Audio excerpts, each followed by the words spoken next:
Hello दोस्तों, मैं रजनीकांत आपके अपने YouTube channel study with Rajni में एक बार फिर स्वागत है। आज के इस वीडियो लेक्चर में हम लोग भारत में अंग्रेजों के आगमन पर चर्चा करेंगे, जो सभी प्रतियोगिता परीक्षा के लिए महत्वपूर्ण है। तो वीडियो में अंत तक बने रहें। ध्यान दीजिएगा, सबसे पहले क्वेश्चन पूछा जाता है कि भारत आने वाला पहला अंग्रेज कौन था, अर्थात स्थल मार्ग से आने वाला भारत पहला अंग्रेज कौन था? तो जॉन मिडलहॉक था। क्वेश्चन ये पूछा जा सकता है कि स्थल मार्ग से सबसे पहले जॉन मिडलहॉक कब पहुंचा था?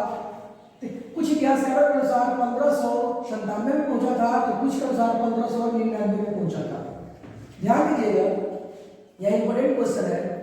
उसके बाद यह ब्रिटेन जाता है और ब्रिटेन में पूर्वी देशों के साथ जो यूरोपियों का व्यापार चल रहा था, यानी पुर्तगालियों का, इसके बारे में चर्चा करता है। वहां पर 217 व्यापारियों का समूह एक मिल करके महारानी एलिजाबेथ के पास व्यापारिक अनुमति मांगती है कि हमें पूर्वी देशों के साथ अनुमति दी जाए व्यापार करने की। और इसके लिए महारानी एलिजाबेथ ने एक कंपनी का निर्माण किया जिसका नाम था governor and company of merchants London trading into the east Indies. फिर से सुनिएगा, इस कंपनी का नाम था governor and company of merchants London trading into the east Indies. अब क्वेश्चन पूछा जा सकता है कि governor and company of merchants London trading into the east Indies company की स्थापना कब हुई थी? तो 31 दिसंबर 1600 ईस्वी को हुई थी। इसकी स्थापना किसने की थी? तत्कालीन ब्रिटिश महारानी एलिजाबेथ प्रथम ने की थी। क्वेश्चन ये पूछा जाता है कि किस अधिनियम का तत्व था? तो चार्टर अधिनियम 1600 के अंतर्गत हुआ था। अब ध्यान दीजिएगा, चार्टर अधिनियम का मतलब क्या होता है? चार्टर का मतलब होता है आज्ञा पत्र। आज्ञा पत्र अर्थात अनुमति पत्र होता है। ध्यान दीजिएगा, यहाँ पे इसमें कहा गया था, महारानी एलिजाबेथ के द्वारा कहा गया था कि 15 वर्षों के लिए पूर्वी देशों के साथ व्यापार कर सकते हैं। तो पहले 15 वर्षों के लिए व्यापार की अनुमति मिली थी। क्वेश्चन भी पूछा जाता है कि ब्रिटिश ईस्ट इंडिया कंपनी को सबसे पहले कितने वर्षों के लिए व्यापारिक अनुमति मिली थी पूर्वी देशों के साथ? तो 15 वर्षों के लिए मिली थी। अब ध्यान दीजिएगा, ये governor and company of merchants London trading into the east Indies को हम लोग ब्रिटिश ईस्ट इंडिया कंपनी कब से करने लगे? तो 1688 के बाद इसे ब्रिटिश ईस्ट इंडिया कंपनी कहा जाने लगा। इससे पहले जो है इसे governor and company of trade merchants London trading into the east Indies कहा जाता था। अब ध्यान दीजिएगा, इस कंपनी को चलाने के लिए एक बोर्ड ऑफ डायरेक्टर का गठन किया गया। और बोर्ड ऑफ डायरेक्टर जो है, बोर्ड ऑफ डायरेक्टर मतलब है निर्देशक मंडल का गठन किया गया, जिसमें कुल 26 मेंबर थे। क्वेश्चन पूछा जा सकता है, ब्रिटिश ईस्ट इंडिया कंपनी को या governor and company of merchants London trading into the east Indies को चलाने के लिए बोर्ड ऑफ डायरेक्टर का गठन किया गया था। उसमें सदस्यों की संख्या कितनी थी? सदस्यों की संख्या इसमें 24 थी, जबकि एक इसके डिप्टी डायरेक्टर और एक इसके डायरेक्टर थे, यानी कुल मिलाकर के 26 सदस्य इसमें। अब ध्यान दीजिएगा, यहाँ पे इसकी स्थापना जब हुई तो पूर्वी देशों के साथ व्यापार के लिए ये कंपनी आई। 1601 से 1603 के बीच इसने इंडोनेशिया पर अपना अधिकार स्थापित किया। इंडोनेशिया के मशाला द्वीप पर इसने अपना अधिकार स्थापित किया। ध्यान दीजिएगा, इंडोनेशिया का लोग मशाला द्वीप या मशाला पुंज के नाम से जानते हैं। यहाँ से इंडोनेशिया से भी क्वेश्चन पूछा जाता है। इंडोनेशिया जो है, इंडोनेशिया की राजधानी जकार्ता है और यह विश्व का सबसे बड़ा मुस्लिम कंट्री है।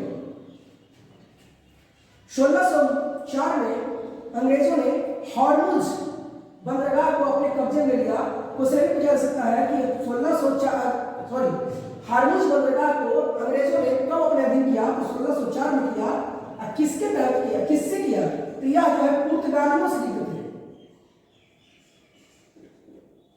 पुर्तगालियों से छीना था इन्होंने। ठीक है, उसके बाद ध्यान दीजिएगा, 1608 में सूरत में व्यापारिक कोठी बनाई। अंग्रेजों ने सबसे पहले 1608 में सूरत में व्यापारिक कोठी बनाई, लेकिन 1612 में बीच में क्या होता, झगड़ा हो जाता है और इस वजह से ये अस्थायी रूप नहीं ले पाता है। तो अस्थायी रूप जो है इसका सूरत में जो कंपनी बनती है 1613 में बनती है। इससे पहले 1611 में मसूलीपट्टनम में कंपनी बन गई थी, लेकिन पहली कंपनी की बात करते हैं अधिकांशतः जगह पे तो सूरत ही रहता है।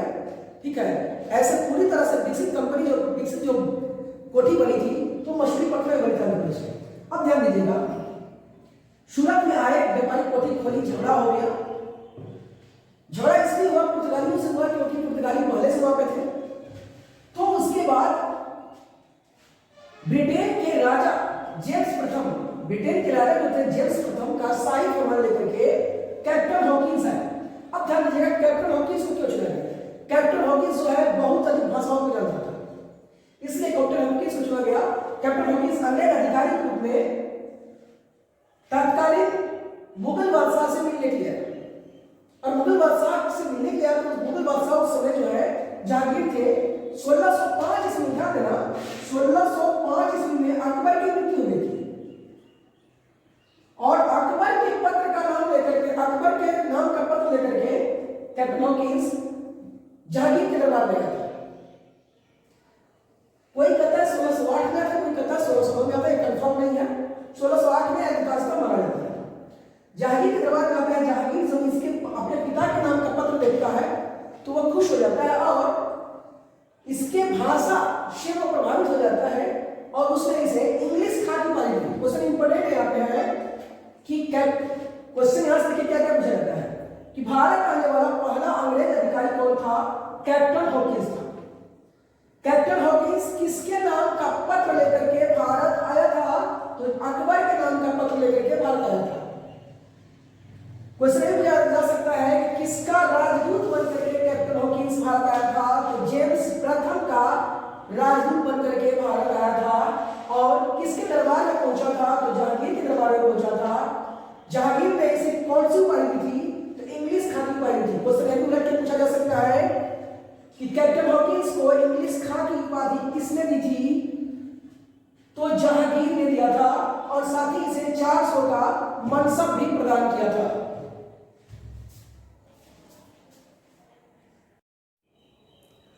बात करते हैं लोग शवाली के युद्ध की। क्वेश्चन पूछा जाता है कि शवाली का युद्ध कब हुआ था? ध्यान दीजिएगा, तो शवाली का युद्ध 29 नवंबर 1612 को हुआ था। पुर्तगालियों और अंग्रेजों के बीच हुआ था। ध्यान दीजिएगा, यह पुर्तगालियों और अंग्रेजों के बीच हुआ था। इसी युद्ध का अंग्रेजों का नेतृत्व कर रहा था कैप्टन मिल्टन कर रहा था। पुर्तगालियों का इसी के बाद पतन शुरू हो गया। ध्यान दीजिएगा, क्वेश्चन पूछा जा सकता है कि पुर्तगालियों का पतन भारत में किस युद्ध से हुआ माना जाता है? किस युद्ध से शुरू हुआ? तो शवाली के युद्ध से शुरू हुआ माना जाता है। अब ध्यान दीजिएगा, शवाली के युद्ध को भारतीय नौसेना के आधुनिकीकरण का युद्ध भी कहा जाता है। क्वेश्चन ये पूछा सकता है कि भारतीय नौसेना के आधुनिकीकरण का युद्ध किसे कहा जाता है? तो शवाली के युद्ध को कहा जाता है। अब ध्यान दीजिएगा, अंग्रेजों ने 1611 में मछलीपट्टनम जो है आंध्र प्रदेश स्थित है, आंध्र प्रदेश के तट पर इन्होंने एक व्यापारिक कोठी स्थापित की। व्यापारिक कोठी का मतलब है, व्यापारिक कंपनियों का मतलब है कि एक गोदाम हुआ करता था सर। ठीक है, शॉर्ट टर्म शो के बारे में हम बात करते हैं। दूसरा अंग्रेज अधिकारी, उसे ही पूछा जाता है कि दूसरा अंग्रेज अधिकारी कौन था जो भारत आया था, या फिर भारत आने वाला दूसरा अंग्रेज अधिकारी कौन था? इसका नाम है सर टॉमस लो। इंपॉर्टेंट क्वेश्चन है, क्वेश्चन पूछा जा सकता है कि दूसरा अंग्रेज अधिकारी कौन था जो भारत आया था? तो सर टॉमस लो थे, जो 1615 में भारत आए थे। क्वेश्चन यहां से पूछा जा सकता है कि सर टॉमस लो भारत कब आए थे? तो 1615 ईस्वी में आए थे। किसके शासक काल में आए थे या किसके दरबार में आए थे? तो जहांगीर के दरबार में आए थे, और इन्होंने जहांगीर से, ध्यान दीजिएगा, सर टॉमस लो ने जहांगीर से मांडू, अजमेर और इलाहाबाद की दीवारी वसूलने की मांग की, जो जहांगीर द्वारा इन्हें दे दिया गया। ध्यान दीजिएगा, उसके बाद 1619 में यह चले गए। सर टॉमस लो 1619 में चले गए। ये इंपॉर्टेंट नहीं है क्वेश्चन, चले गए वो कोई नहीं पूछता है। इन्होंने आया, किया क्या, मांग क्या किया, किसके दरबार में आया, क्या मांगा, क्या मिला, ये पूछा जाता है। अब ध्यान दिएगा, 1623 में अंग्रेजों ने अजमेर, अहमदाबाद, आगरा, भड़ौच में व्यापारिक कोठियां स्थापित की और सूरत में अपना हेड ऑफिस स्थापित कर दिया। समझा नहीं? तो पूछा जा सकता है कि अंग्रेजों का पहला हेड ऑफिस कहां था भारत में? तो सूरत में था। ठीक है, इसके अलावा ध्यान दीजिएगा, अब क्वेश्चन पूछा जा सकता है यहाँ पे, मैड्रिड की लड़ाई और संधि कब हुई थी? मैड्रिड की लड़ाई जो है 1630 में हुई थी, और संधि भी 1630 में हुई थी। यह पुर्तगालियों और अंग्रेजों के बीच हुई थी, जिसमें पुर्तगालियों की पराजय हुई थी, अंग्रेजों की जीत हुई थी। अब देखिए अगला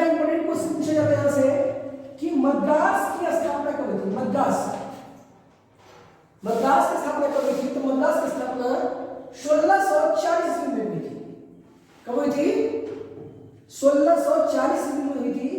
और मद्रास की स्थापना की अनुमति अंग्रेजों ने किससे ली थी? तो चंद्रगिरी के राजा से अनुमति ली थी।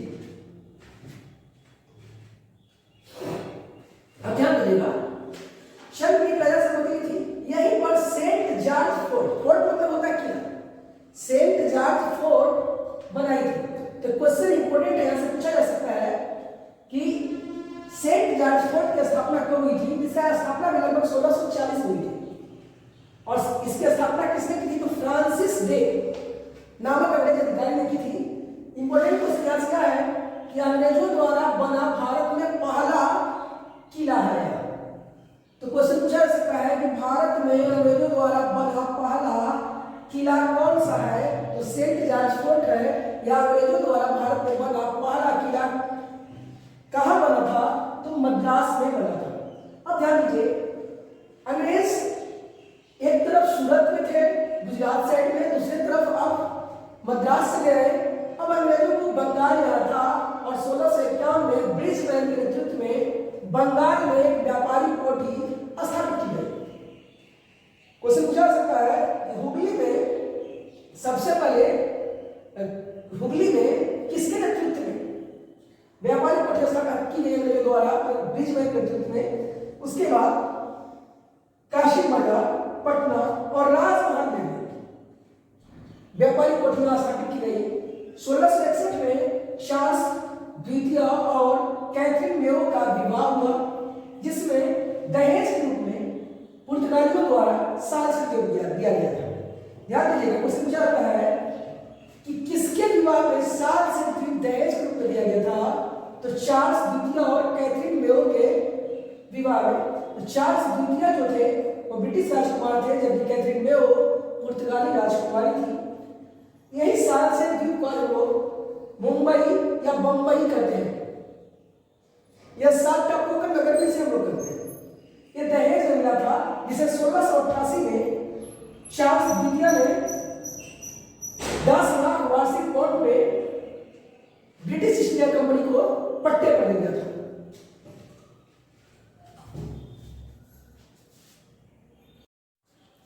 बात करते हैं लोग 1669 से 77 के बीच मुंबई की स्थापना की गई। ध्यान दीजिएगा, पिछले में हम ध्यान दीजिए, थोड़ा सा गड़बड़ हो गया था।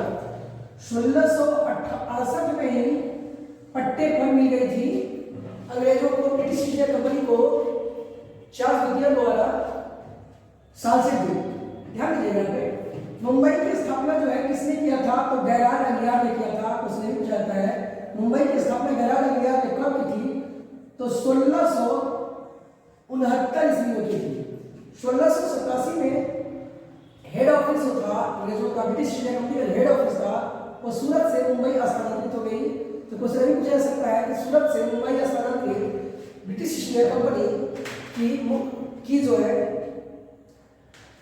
मुख्यालय कब स्थानांतरित हुई? 1687 में हुई थी। उसके बाद 1688 में इंग्लैंड में गौरवपूर्ण क्रांति हुई। इसे इंग्लैंड की क्रांति के नाम से जाना जाता है। वेरी वेरी इंपॉर्टेंट क्वेश्चन है कि इंग्लैंड में गौरवपूर्ण क्रांति कब हुई थी? तो 1688 में हुई थी। और इसी में ध्यान दीजिएगा, इसी के बाद जो है ब्रिटेन में संसद की स्थापना की गई। तो क्वेश्चन ये पूछा जाता है कि ब्रिटेन में संसद की स्थापना किस युद्ध के बाद हुई थी या किस क्रांति के बाद हुई थी? गौरवपूर्ण क्रांति के बाद हुई थी। क्रांति होगी, किस क्रांति के बाद हुई थी? तो गौरवपूर्ण क्रांति के बाद हुई। अब इस संसद में ध्यान दीजिएगा, संसद के कुछ लोगों द्वारा English company trading into the east नाम की एक कंपनी बनाई गई। इसके अलावा कुछ और लोगों द्वारा जनरल सोसाइटी एक कंपनी बनाई गई। इन दोनों का विलय करके governor trading into the east Indies जो था, merchant London trading into the east Indies, इसमें सबको विलय करके ब्रिटिश ईस्ट इंडिया कंपनी इसका नाम कर दिया गया। जो पहले 217 व्यक्तियों का सिर्फ यह समूह हुआ करता था, अब इसमें और भी संस्थाएं जुड़ गई। इसके बाद ध्यान दीजिएगा, तो यहाँ पर समझा सकता है कि ब्रिटिश ईस्ट इंडिया कंपनी का नाम कब ब्रिटिश ईस्ट इंडिया कंपनी पड़ा था? तो 1688 की गौरवपूर्ण क्रांति के बाद था। 1690 में इब्राहिम खान बंगाल का जो शाही सूबेदार हुआ करता था, इससे जॉब चार्नाक ने सूतानाती दुर्ग बनाने की अनुमति प्राप्त की थी। सूतानाती जो है बंगाल में होता है, और यही सूतानाती में फोर्ट विलियम की स्थापना की। फोर्ट मतलब किला, विलियम जो है चार्ल्स विलियम के नाम पर इसका नाम विलियम पड़ा था सम्मान में। तो जॉर्ज चार्नक ने फोर्ट विलियम की स्थापना की थी, जिसके पहले प्रेसिडेंट जो है चार्ल्स आयर को नियुक्त किया गया। ध्यान दीजिएगा, चार्ल्स आयर को। तो फोर्ट क्वेश्चन पूछा जा सकता है, फोर्ट विलियम की स्थापना किसने की थी? जॉर्ज चार्नक ने की थी। फोर्ट विलियम की स्थापना कहाँ हुई थी? तो बंगाल में सुताराती में हुई थी। फोर्ट विलियम की स्थापना का श्रेय किसे देता है? जॉर्ज चार्नक ने देता है। फोर्ट विलियम की स्थापना के लिए अनुमति किससे प्राप्त की जॉर्ज चार्नक ने? तो इब्राहिम खान से मिली थी। इब्राहिम खान जो है बंगाल का सूबेदार हुआ करता था। इसका ध्यान दीजिएगा, अंग्रेजों की इन बढ़ती रवैया को देखते हुए एक व्यक्ति थे वर्धमान जो है पश्चिम बंगाल में पड़ता है। 1696 में शोभा सिंह ने विद्रोह किया था। तो इंपॉर्टेंट क्वेश्चन यहाँ से बन सकता है कि बंगाल में शोभा सिंह ने विद्रोह या फिर वर्धमान में शोभा सिंह ने विद्रोह किसके खिलाफ किया था, या फिर अंग्रेजों के खिलाफ शोभा सिंह ने विद्रोह कब किया था? तो 1696 में किया था। 1698 में अजीम उल शान जो था बंगाल का सूबेदार था, और इससे कोलकाता गोविंदपुर सुताराती की जमींदार की सुताराती को अंग्रेजों ने खरीद लिया। तो क्वेश्चन पूछा जाता है कि कालीकाता, गोविंदपुर और सुताराती, कालीकाता, गोविंदपुर और सुताराती को अंग्रेजों ने कब खरीदा था? 1698 में खरीदा था। किससे खरीदा था? तो अजीम उल शान से खरीदा था। अब क्वेश्चन पूछा सकता है कि किसके शासनकाल में खरीदा था? तो यहाँ पे मुगल शासक जो था औरंगजेब था। तो औरंगजेब के शासनकाल में खरीदा था। और ध्यान दीजिएगा, कालीकाता, गोविंदपुर, सुताराती को खरीद करके अंग्रेजों ने कलकत्ता शहर बसाया। तो क्वेश्चन पूछा जा सकता है कि किस पर कलकत्ता शहर बसा था, या कलकत्ता शहर बसाया किन गांवों को मिला करके? तो कालीकाता, गोविंदपुर, सुताराती तीन प्रमुख गांवों को मिला करके कलकत्ता शहर बसा। अब ध्यान दीजिएगा, एक व्यक्ति थे सर जॉन चाइल्ड। यहां से बड़ी क्वेश्चन पूछा जा सकता है, क्योंकि ये पहले ऐसे व्यक्ति थे जो मुस्लिमों को मक्का यात्रा पर प्रतिबंध लगाए थे। इंपॉर्टेंट क्वेश्चन पूछा जा सकता है कि मुस्लिमों के मक्का यात्रा यानी हज यात्रा पर प्रतिबंध सबसे पहले किसने लगाया था भारत में? सर जॉन चाइल्ड ने लगाया था। चाइल्ड मतलब होता है चाइल्ड बच्चा, ये बचपना कर दी थी। अब ध्यान दीजिएगा, भारत में ब्रिटिश वस्तुओं के पहले गवर्नर थे sir John child. Question important है, यहां से पूछा जा सकता है कि भारत में ब्रिटिश वस्तुओं के पहले गवर्नर कौन थे? तो सर जॉन चाइल्ड। अब ध्यान दीजिएगा, 1715 से जॉन सैगमन के नेतृत्व में एक टीम आती है, मुगल दरबार जाता है, वो डिमांड करता है कि बंगाल में टकसाल कर दिया जाए।